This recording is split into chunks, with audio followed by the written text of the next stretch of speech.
Vande Mataram D માર્ટની ચાલુ કર્યું. Vande Mataram D માર્ટની સામે વંદે માતરમથી ઘો પકડી એને રિલીઝ કરવા માટે આવે છીએ.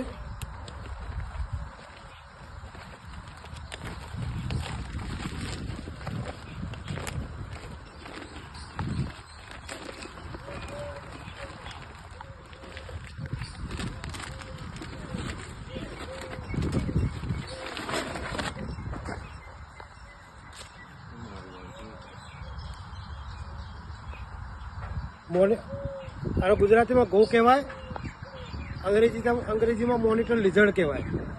અને કુદરતી આવાસ એને કે ખુલ્લા વાતાવરણમાં આજ રોજ તારીખ 12/8/2025ના રોજ રિલીઝ કરી રહ્યા છીએ.